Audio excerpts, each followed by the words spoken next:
kick-ass Konami classic makes its way over to the Game Boy. Hey folks, how we doing? This is Bill once again with the Nintendo Super Power Club Challenge channel. And today, as I said, we got a very fun action game for you here called Contra: The Alien Wars. And this is card number 154 in the collection.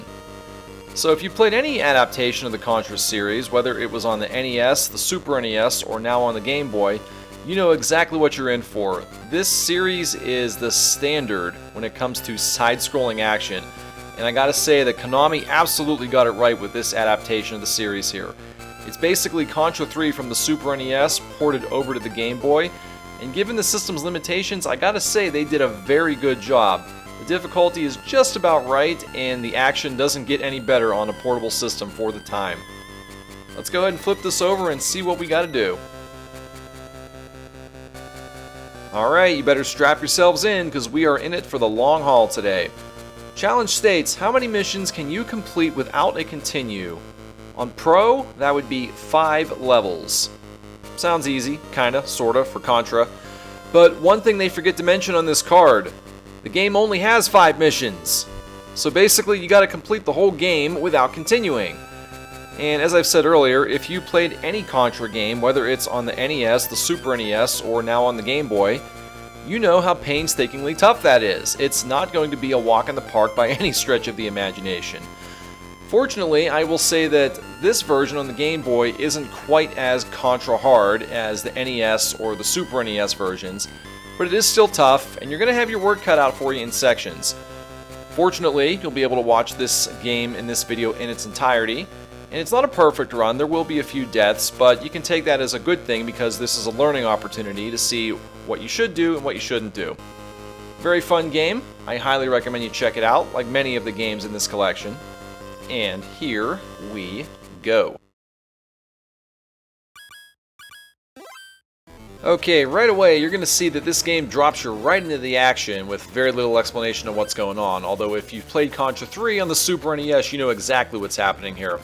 Now try to pay attention, there's going to be a lot of stuff flying around very quickly, and I'll try to keep up just as much. So right here you've seen that there's a lot of guns that will come from those floating alien ships, and as you can see they could be guns or they could be bomb power-ups, so pick up whatever they throw at you with rare exception. We'll talk about these different guns as we go through. So right now I'm holding the H-gun, or the homing missile as we most commonly know it, and as you can see that's going to home in on any enemies that you are trying to fire at, including the base right there.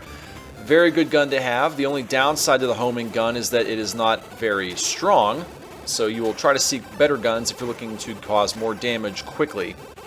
The homing missile is a very safe gun to use, so if you're not sure what to do, or you think there's a lot of enemies coming at once and you don't think you can hit them, homing missile is a good option. This is pretty cool here. Get in the tank and then just take it all the way to the second wall right here. One shot will blast right through. Don't worry about getting killed. It ain't going to happen. Alright, you're going to get out of the tank here. If you don't, it's going to explode eventually. Don't worry, it won't kill you. Bombs are very useful. Hang on to them. The only downside is that if you die during gameplay, any bombs you've accumulated will be completely wiped out and you'll be knocked down to 1. So just remember to keep that in mind. These little fire things that come out of the street, just be careful to jump over them.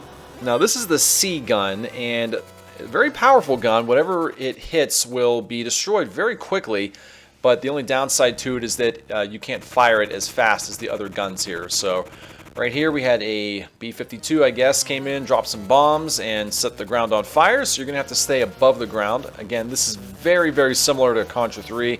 In fact, the first level is exactly the same way. Watch out for the fireballs, don't get hit, obviously. And once again, this is pretty much an exact duplicate playthrough of what you'll be seeing on Contra 3 on the Super NES, so watch out for what's coming. We just picked up the spread gun there, which is many people's personal favorite choice gun, and for good reason. It can cause massive damage very quickly and hit many enemies on the screen at once. Once you get to here, the fire is going to dissipate and go away, and you're going to be coming up on your first boss here, which is the big, massive, ugly-looking turtle. This thing can be killed very, very quickly. Just get right up in its face with the spread gun, and once it gets fully on screen, just keep shooting at the heart and just watch how quickly this thing goes down. I would say probably, I don't know, less than 10 shots, that thing's gone. Very, very simple joke of a stage there, and that's 1 down with 4 to go. Here comes level 2. This is the first of 2 overhead stages, and again, operates very similar to Contra 3. And you got to be careful, those mines will explode if you're not careful. So walk around them, and you're going to come to basically the first of the 4 or 5 enemies that you have to destroy before the boss will spawn. And right there, that F, that is the flamethrower. And that is a very, very good weapon to use in these overhead stages because it'll go through the walls and take out enemies that the spread gun might actually miss, believe it or not. And you're going to see that we're going to use this gun quite a bit here. Also, you probably notice when there is no actual enemy pod on screen, those arrows will point you in the direction you have to go to get to the next closest available enemy pod. And right here, you're seeing the effectiveness of that flamethrower. Very, very useful. Almost a guaranteed hit kill there. Those little centipede, millipede things are completely annoying, and the flamethrower is definitely good to use on those things. Here's the third of the 5 enemy pods, and just look how quickly it's going to destroy these things. Nice thing is when you kill one of the enemy pods, it's going to give you a power-up here, a power-up or bomb. Now, it gave us the B gun there, and that's not really a gun. It's just an invincibility shield that'll last for about maybe 5 seconds. Definitely worth picking up. Here comes the 4th of the pods, I believe. Take it down, and let's see what it gives us. It gives us another flamethrower, which we don't need. One thing I'll point out really quickly, there's a lot of stuff happening, but if you've played Contra 3 on the Super NES, you probably know that you can actually use 2 guns at once if you hold in the trigger buttons. Obviously, that's impossible on a Game Boy, and be very careful of the street. It will fall away if you're not careful. So you're limited to only 1 gun here, so you can't actually jump around with multiple guns, which is unfortunate, but again, it's a system limitation. Alright, here we go. Here's the first boss of the overhead stages, and is a rotating tank orb tank of sorts. All you got to do is take out the orbs, and once that's done, you're going to take out the front gun, and you will have beaten this boss. It's actually a very simple one. Just be careful, once the rotating orbs start moving, you're going to have to move so you don't get hit and run over and killed. Just keep moving yourself around the tank, and you will take down these orbs very quickly. Pretty self-explanatory boss, as you can see. Just keep moving and shooting. That's the name of the game here in Contra. And sooner or later, this boss will be toast, and we can move on to stage 3, and we will be pretty much halfway done with this challenge.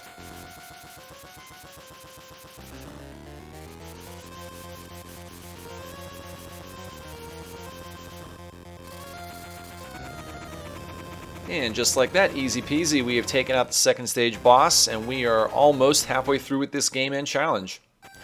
Alright, stage 3, once again, if you've played Contra 3 on the Super NES, you know exactly what to expect here. Look out for these rotating wheel enemies here. They will roll for a couple seconds, stop, and then fire at you, so obviously don't get hit. Be prepared to jump out of the way. Use these rails to climb up and over things if you have to, and actually you will have to. Halfway through the stage, you're going to have to stay on them in order to fight one of the sub-bosses here. Spread gun is useful. I actually prefer the homing missile or the flamethrower if you can get a hold of it, because it will be more useful when you come up to the sub-boss here, and you'll see what I mean shortly. You're going to have this rotating wheel here, and again, the problem is, if you have a homing, or actually not a problem, but if you have the homing gun, it'll be able to take out these little wasp enemies. If you don't have it, you're going to have to burn through your bombs, and you'll see why very shortly. Spread gun is nice, but without a bomb or a homing missile, eventually they're going to take you up in the air and they will kill you. So just be very careful of that. Don't be afraid, and don't be ashamed if you lose a life or 2 here. It is what it is. The game itself is not too difficult, although this can be a trap where you will lose some lives, as I did here. Not too big of a deal otherwise.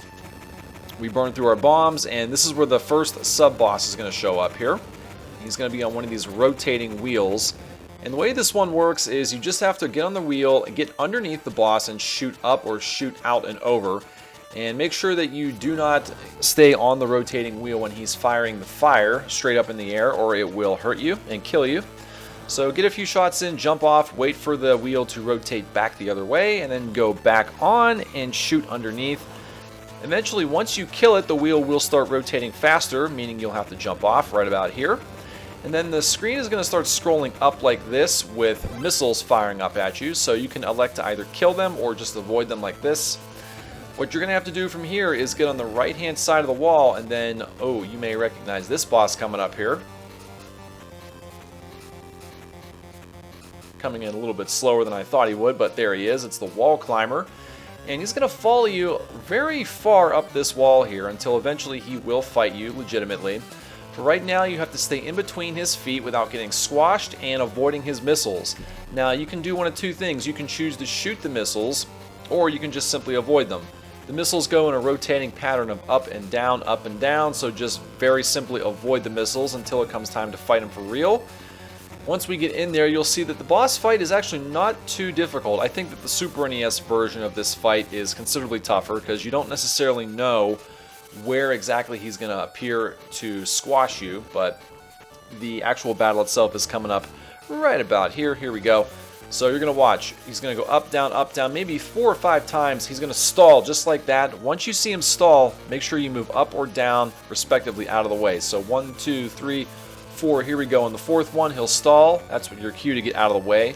Always keep shooting. So count 1, 2, 3, 4. He's going to stall on the 4th one. Get out of the way. Just wash, rinse, and repeat. Very, very simple. Just keep it up until eventually he will go down. And then you can move yourself on and up and into the next portion of this stage. And this boss should be going down right about here. There we go. He's gone. Alright, now you're going to have to climb up the rest of the wall here. You will have some gunners on the left-hand side. Don't bother stopping to shoot them and smelling the roses because they will gang up on you and take you down. So just keep on moving. Take out any of these gun power-ups if you need them. If not, just let them go. Jump over the hole very carefully without getting killed by the missiles when it's safe. You have a few more power-ups. Take them if you need them. Watch out for the gunners, obviously. These could be troublesome if you are not prepared. And then you're going to have another vertical section here you got to climb up. I really despise that C gun, so I'm going to let it dissipate and go away. The homing gun's probably the best gun to have on this section, in my honest opinion, because you're going to have those little things that shoot pellets out of the walls. Spread gun's good too, but I definitely prefer the homing gun. You're going to have those little wall guns as well as the enemies themselves, and that's why I prefer the homing gun. There's just so much going on here. I prefer to just home in and take stuff out quickly and easily.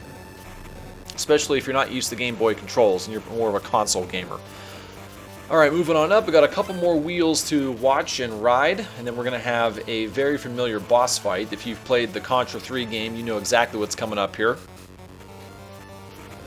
We've already got the homing gun, we're going to ignore that. This is personally my favorite boss fight in the entire game, at least on the Super NES, but it's a good adaptation here on the Game Boy as well. Yeah, I remember this T-1000 basically. So obviously he's going to shoot fire out of his mouth and it'll rotate around the room. Typically it will go in a clockwise fashion. I actually got killed there expecting it to go clockwise and it went counter, so he was trolling me there. And what's going to happen is once it goes around in a full circle one time, he's going to shoot some bombs out based upon where you are on the screen. So obviously wherever the bombs are, make sure you are on the opposite side of the screen when they go off.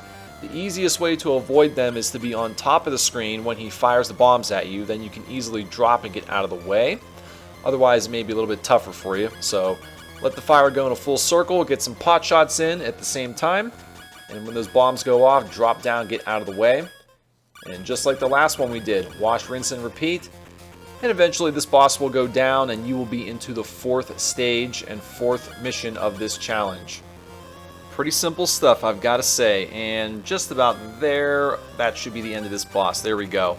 So long, T-1000.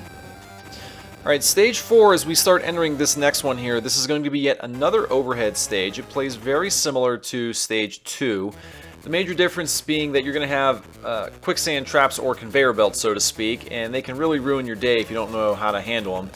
Now, unfortunately, we don't have the homing missile here, or a better gun. We just have the weak, meager machine gun we have to deal with. Now, flamethrower is very nice. We're going to try to make use and take advantage of that.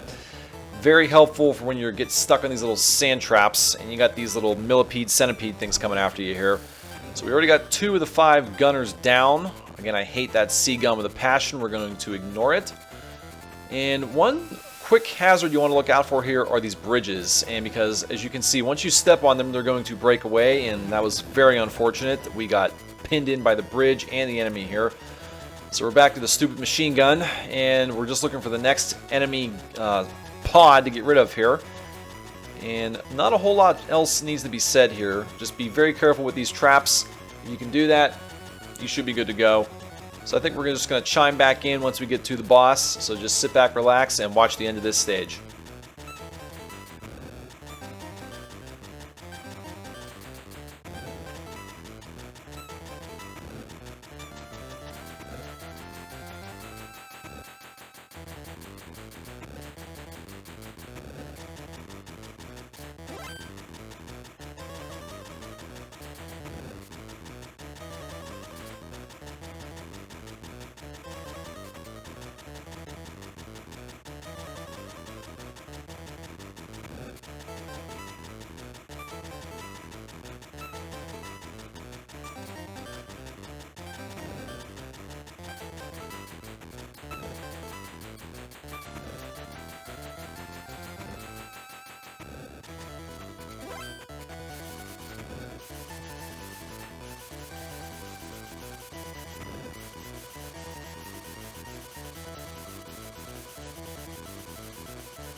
Alright, here we are at the Stage 4 boss, and very similar to the Stage 2 boss, this one is an enemy that has rotating orbs.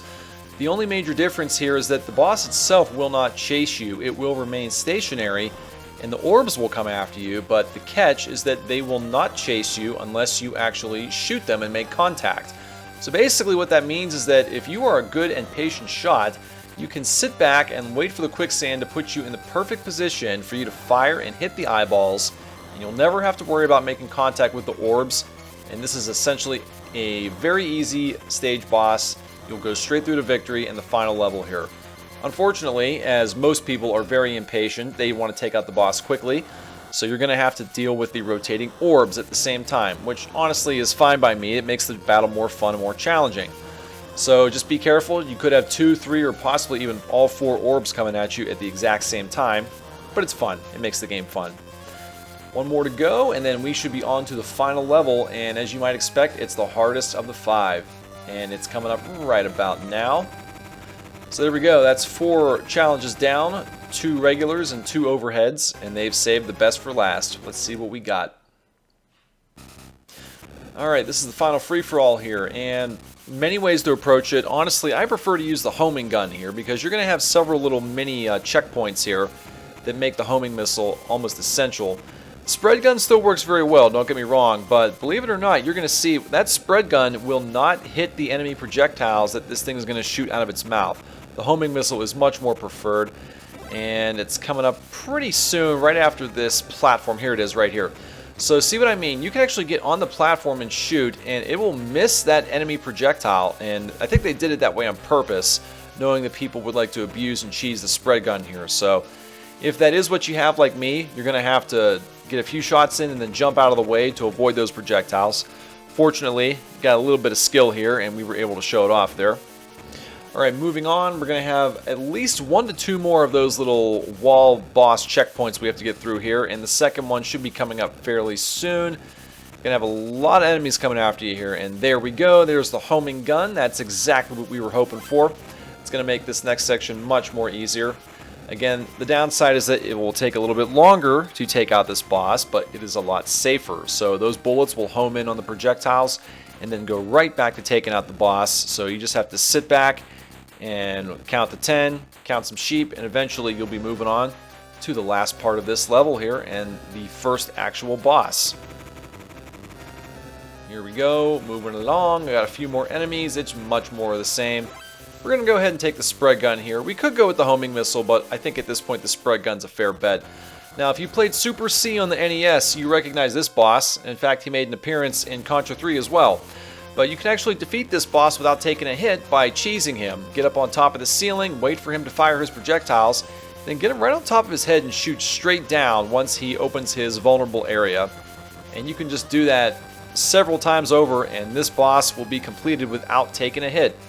Very simple, very easy to do.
Alright, we're making our final approach to the final boss here. We're going to have one more little sub-boss wall enemy, I guess you could say. And unfortunately, we have the spread gun, so we're going to have to demonstrate a little bit of skill and dexterity, but not a problem because we got quite a bit of it here. So take out the projectiles, go through the boss wall, and we have the final boss coming up right about here. And oh, by the way, if you've played Contra 3, you know exactly what to expect. So you're going to have the head with the 2 arms. And unfortunately, I forgot which arm to start off with, so I'm going to take a couple unfortunate deaths here until I find my rhythm and mojo. So it's going to start off with the left arm and then the right arm and then so on and so on and so on. So basically what you're going to see is the arm is going to come down and chase you across the screen, and all the while you're going to have enemies coming out from the left and the right. So be very careful. Move yourself to opposite ends of the screen so you have plenty of time to avoid the arm that comes out and the potential enemies that come out from the side as well. So the main thing you have to do is take out the head. It's going to be a lot easier to kill it once the arms are gone first, so definitely take out at least one of the arms, if not both, and then you can focus on firing on the head. So you'll see exactly how that works here. When you get down to the head, it's going to start firing fire out of its face, and all you got to do is take out the head while avoiding enemies coming from the sides here. And you're going to see I've taken quite a few deaths in this final battle, but honestly it's okay and I don't care because I came in here with quite a few lives knowing that I could actually play a little aggressively here and it wouldn't matter too much. So even though I've taken about, what, maybe 3 or 4 deaths, I'm not really concerned one single bit. So it's just a lot of the same stuff you've already been seeing. Left to right, left to right, left to right, take out the enemies that come, and then eventually you will get to take on the head. And once he starts firing fire, once again, keep on shooting and shooting and shooting, and that boss will be gone, and so will this challenge. Let's sit back, relax, and watch the end of this game.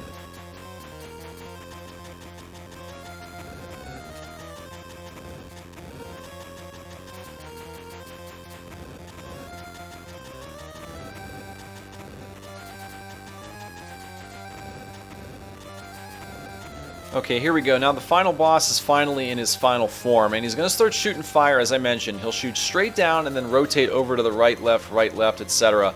And all the while, you're going to have these enemies that continue to come off from the right and left sides. So you got to really be on your game, pay attention. Just shoot off at an angle while avoiding the enemies that come in from the sides. Just never go down through the middle where the fire can get you, and you've got nothing to worry about. This battle will be over very quickly as long as you got some brain cells and you're staying off to the far sides where the fire can't get you.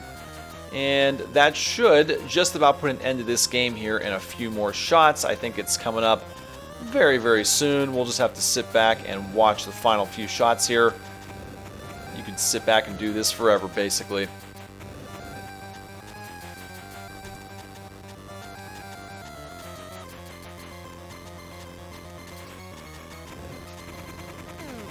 And there we go, one more pro challenge in the books, and another beautiful Contra game is in the books as well. Challenge 154 is completed, and with that being said, once again, as always guys, thank you very much for watching, we appreciate it. And let's give you a sneak peek ahead of some games that are in the works and soon to be coming.